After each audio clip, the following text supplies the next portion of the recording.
राम जी, कैसे हैं आप सब। वेलकम है आप सबका साधा रियल ब्लॉग चैनल में। आई होप फ्रेंड्स आप सब अच्छे होंगे, स्वस्थ होंगे, व्यस्त होंगे, बिंदास होंगे और अपने अपने कामों में लगे हुए होंगे। यहाँ मैंने चाय काफ़ी देर पहले बना ली थी, लेकिन पी नहीं हूँ, तो थोड़ी सी गिलास में रखी थी। इसे मैं थोड़ा गर्म करके चाय पी लूँगी। उसके बाद फिर आज चूल्हे में खाना बनाऊँगी। और आज के ब्लॉग में बहुत कुछ खास है डियर फ्रेंड्स। क्यों खास है? क्योंकि आज मैं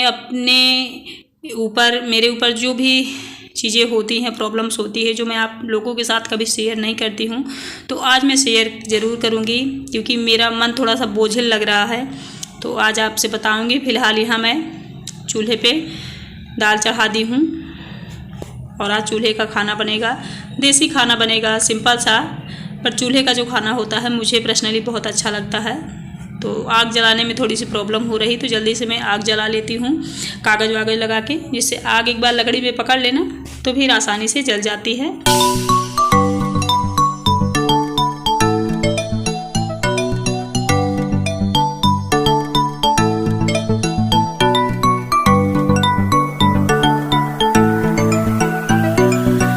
तो दाल मैंने चढ़ा दी है फ्रेंड्स, अच्छे से पक रही है। यहाँ मैं चावल बीन के रख लूँगी। धूप आज निकली हुई है, कल पानी बहुत ज़्यादा बरसा था। कल के ब्लॉग में आप लोगों ने देखा होगा, तो बारिश जैसा माहौल हो गया था, लेकिन अभी ठीक है। तो इसलिए आज चूल्हे में बना रही हूँ। लिपाई तो नहीं की हूँ, काफ़ी दिन से लिपाई करने का मन है। यहाँ मैं फ्राई करूँगी दाल को। आज मिक्स दाल बना रही हूँ। जब मैंने डाला था तो मैंने आप लोगों को नहीं दिखाया था। थोड़ा सा चने की दाल, मूंग की दाल, अरहर की दाल और उड़द की दाल, ये चारों दाल मिला के मैं बना रही हूँ और थोड़ा सा फ्राई कर दूँगी। मुझे और मेरे घर में सबको ये पसंद है। हस्बैंड बोल रहे थे उसका दाल मत डालो, उड़द का, लेकिन मुझे पसंद है तो मैंने डाल दिया है थोड़ा सा। ये देखिए दाल मेरी पक गई है। अब चलिए चावल चढ़ा देती हूँ, फिर बाद में दाल फ्राई करूँगी चावल पकने के बाद। देखिए चावल मैंने पका लिया है, नीचे रख दिया है।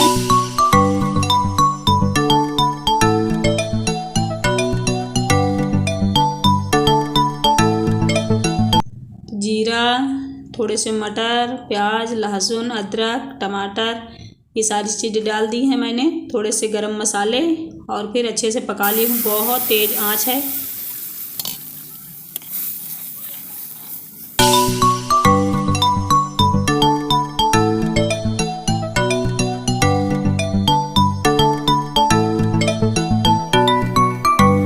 चूल्हे में सारा व्यंजन तो मैं बना लेती हूँ आसानी से, लेकिन रोटी बनाना ज़्यादा नहीं आता मुझे चूल्हे में। ये देखिए जल गई, और कभी आंच तेज़ हो जाती है, कभी जलता ही नहीं चूल्हा। लकड़ियाँ हैं नहीं देखिए, लेकिन चूल्हे का खाना इनको खाना है और काम नहीं करना है। लकड़ियाँ ये चीर के देते मुझे तो मैं शायद ज़्यादा अच्छे से बना पाती, बट इनका जो काम है वो ये नहीं करेंगे, लेकिन इनको चाहिए इनके पसंद के खाना।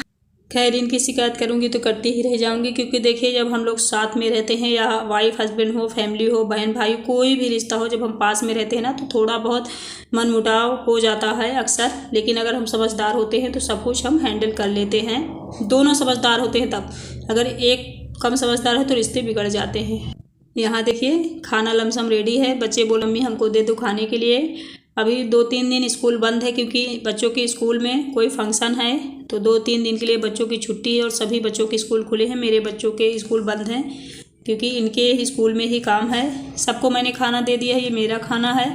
पतिदेव खा चुके हैं, क्योंकि फर्स्ट में ही खाए हैं, उनको बहुत पसंद आता है ये सारी चीज़ें। तो मैं भी यहाँ बैठ के खा लेती हूँ, फिर अपना काम करती हूँ जो डेली का काम है।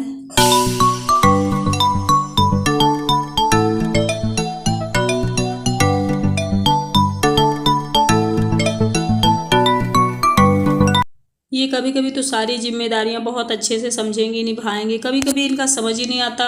कोई ज़रूरी काम होगा तो कहेंगे अरे आज मेरा मन नहीं, मैं नहीं करूँगा। तो ये सारी जो उलझने हैं ना, कभी कभी मैं इतनी ज़्यादा थक जाती हूँ फ्रेंड्स, इतना ज़्यादा थक जाती हूँ कि बता नहीं सकती। क्योंकि एक फैमिली को संभालना, हर तरह से मैनेज करना, मुझे लगता है बहुत बड़ी बात है। पैसे कमा के देना ही जिम्मेदारियां नहीं होती, घर में भी बहुत सारी जिम्मेदारियां होती हैं, रिस्पॉन्सिबिलिटी होती हैं, जो छोटी छोटी होती हैं लेकिन वो होती बड़ी हैं। तो वो सारी चीज़ें मैं इतना दबाव में कभी कभी अपने आप को महसूस करती हूँ कि मैं दबी हुई हूँ, कि बहुत कुछ जब बोझा सर पे लगता है ना, तो लगता है क्या क्या मैनेज करें। मतलब कमाना तो ठीक है, हस्बैंड लोग कमा के देते हैं, लेकिन जो और बहुत सारी चीज़ें हस्बैंड लोगों की हेल्प की ज़रूरत होती है घर को मैनेज करने में, उन सारी चीज़ों में इनका कोई भी हाथ नहीं होता, हेल्प नहीं होता। तो मैं अपने आप को बोझिल महसूस करती हूँ और फिर मुझे लगता है ना कि काश ये सारी जिम्मेदारियाँ छोड़ के मैं उन्हीं के पास चली जाऊँ जहाँ से आई हूँ, यानी प्रभु के पास। क्योंकि थकने के बाद इंसान यही महसूस करता है कि अब बस झंझट से हम बाहर निकल जाएं और भगवान के लोग चले जाएं, स्वर्ग और नर्क जहाँ जाना हो तहाँ। खैर ये तो दुख भरी कहानी लगी ही रहेगी। यहाँ देखिए कपड़े मैंने धुल के डाल दिए हैं, झाड़ू लगा रही हूँ। कपड़े मैंने भिगोया खाने के बाद, फिर धुली हूँ, धुल के डाल दी हूँ, सूखने लगे हैं कपड़े। अब झाड़ू लगा के क्लीन कर दी हूँ घर। ये सारे काम जो मैं कर रही हूँ आप लोग देख रहे हो, ये तो हमारा ही काम है, लेकिन और बहुत सारी चीज़ें छोटी छोटी होती हैं जो मैनेज करनी होती हैं। आई होप बहुत सारी लेडीज़ें मेरी बात समझ रही होंगी। तो वो सारी चीज़ों में इनका हेल्प नहीं रहता है। यहाँ देखिए बर्तन धुल रहे हैं, शिवे गया था पापा जी के साथ, तो वो वहाँ से आया है तो पता नहीं क्या क्या बता रहा है। खाने पीने की बातें ही बताता है जो खा के आता है, मतलब साथ में कहीं ऐसा निमंत्रण गया ना तो उसी के बारे में बात करता है। तो मैं वही सुन रही थी और हंस भी रही थी। बच्चों की सारी बातें सुन लेनी चाहिए हमें, क्योंकि बच्चों की बातों में ना बहुत कुछ होता है। और देखिए कैसे रिकॉर्ड कर रहा, बोल रहा मम्मी देखिए मैं नाव की तरह चला रहा हूँ, आप बैठे रहिए नाव में, नाव हिल रही है। तो मैंने डाल दिया, मैंने कट भी नहीं किया है।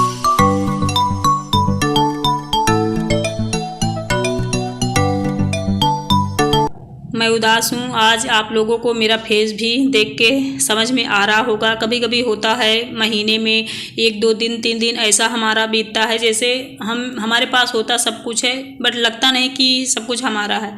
तो आज कुछ ऐसी ही फीलिंग्स मेरे मन में आ रही हैं। देखिए चूड़ियाँ भी 1-2 मैंने पहनी हैं और 2-3 दिन में सोच रही हूँ कंगन मंगाऊँ छोटे छोटे डेली यूज के लिए, तो पहनूँ। तेल लगा ली हूँ बजाज वाला, क्योंकि काफ़ी दिन से मैंने अपने बालों में तेल भी नहीं लगाया था। और मेरे हाथ में ना बहुत दिन पहले चोट लग गई थी, ऐसे ही ईंट जब मेरा घर बन रहा था तो ईंट गिर गई थी मेरे हाथ में, तो वो कभी कभी दर्द किया करता है। तो मैं ऐसे मालिश टाइप कर लेती हूँ हाथ में, तो राहत होती है। बच्चे यहीं पे बैठे हुए हैं और हंस रहे हैं। चलिए सारा काम निपटाने के बाद फाइनली अब ब्लॉग का एंड कर देती हूँ। कान मेरा एकदम से खाली है, क्योंकि जो मैंने इयरिंग्स पहनी थी ना वो कहीं गिर गई है। तो अभी फ़िलहाल ऐसा ही लगता है 2-1 दिन खाली रखूँ, कान भी थोड़े अपने आप को रिलैक्स महसूस कर ले, है ना। तो खाली खाली सा है, काम सारा हो गया है, पानी वानी चल रहा है, इसको मैं टैंक में लगा दूँ और अपने ब्लॉग का कर दूँ एंड। और चूल्हे का खाना आज बहुत अच्छा लगा। ये देखिए मैंने सफाई नहीं करी है, वही बाद में करूँगी कल मॉर्निंग में, क्योंकि शायद शाम को भी वो बोल रहे हैं कि रोटी मैं खाऊँगा पोइया, तो उनके लिए रोटी बनानी ही पड़ेगी। चलिए आई होप अच्छा लगता होगा मेरा blog. Bye bye, thank you.